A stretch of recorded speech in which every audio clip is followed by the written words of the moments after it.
ఎడారిలో జలధారలు. రచన doctor K Job Sudarshan. కాగా ఈ బిడ్డ వల్లే తన్ను తాను తగ్గించుకున్నవాడెవడో వాడే పరలోక రాజ్యంలో గొప్పవాడు. మత్తయి 18:4. అక్కడ పరలోకంలో పరిశుద్ధులతో కలిసి నివాసం. అది మహిమ స్థితి కదండి. ఇక్కడ పరిశుద్ధులతో అనుదిన సహవాసం. ఆ సంగతి మాత్రం అడగొద్దండి. సాటి విశ్వాసులతో కలిసి ఒకే వీధిలో సంఘంలో సహజీవనం చేయడం అంత తేలికైన పని కాదు. ఇన్ని మనస్పర్ధలు, విభేదాలు రాజ్యమేలుతున్న విశ్వాసులకు ఈనాడు మత్తయి 18లో యేసు ఇచ్చిన ఆదేశాలు ఎంతైనా ప్రాముఖ్యం. ఇహలోకపరమైన గొప్పదనాల విషయంలో ఆయన వారిని గద్దించాడు. రెండవదిగా తన ప్రజల మధ్య ఐక్యత, సంఘీభావాలకు ఆయుపట్టు వంటి క్షమను గురించి నేర్పించాడు. శిష్యుల ఎదుటనున్న పనిని చక్కగా వారు నెరవేర్చాలంటే గొప్పతనం గురించి, క్షమాపణ గురించి వారు కొన్ని పాఠాలు నేర్చుకోవలసి ఉంది. మొదటగా ఒక చిన్న పిల్లవాడిని శిష్యుల మధ్య కూర్చోబెట్టాడు యేసు. కల్లాకపటం లేకుండా మాట వినే స్వభావం, అమాయకమైన నమ్మకం మనం చిన్నపిల్లల నుండి నేర్చుకోవలసిన గుణాలు. గొప్పతనం కోసం చిన్నపిల్లలు అర్రులు చాచరు.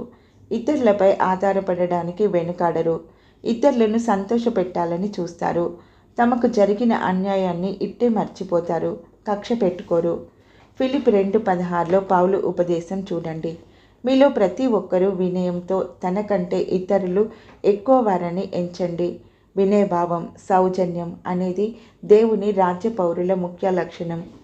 ఎవరైనా నాకు వినయ మనసు ఉంది అని గ్రహించగలిగాడంటే అతడు దాన్ని పోగొట్టుకున్నాడన్నమాట. వినయ మనసంటే కేవలం నీ కొరకు మాత్రమే ఆలోచించక ఇతరుల కొరకు కూడా ఆలోచించడం కాదు. నీ గురించి నీవు అసలు ఆలోచించకపోవడం. నీ గురించి నీవు ఉన్నదానికంటే తక్కువగాను, మోషే వలె నిర్గమ 3:11 లేక ఎక్కువగాను రోమా 12:3 కాక ఉన్నది ఉన్నట్టుగా భావించుకోవడమే నిజమైన దీన మనస్సు. యేసు, మీలో ఎవరైతే చిన్న పిల్లవాడు లాంటి వారో వారే పరలోక రాజ్యంలో గనులు అని జవాబు ఇవ్వడం ద్వారా పలానా వర్గానికి, కులానికి, సాంఘిక హోదాకు గొప్పతనం అనేది పరిమితం కాదని తేల్చి చెప్పాడు. తగ్గి ఉండేందుకు అంగీకరించడం ద్వారానే మనం దేవుని రాజ్యంలో గొప్పవారం కాగలం. పదవుల కోసం ప్రాకులాడడం, లేనిపోని బిరుదులు తగిలించుకోవడం, ప్రచారం ఇలాంటి పద్ధతుల ద్వారా మనం మనుషుల దృష్టిలో గొప్పవారం అవుతామేమో కానీ దేవుని దృష్టిలో మాత్రం కాదు.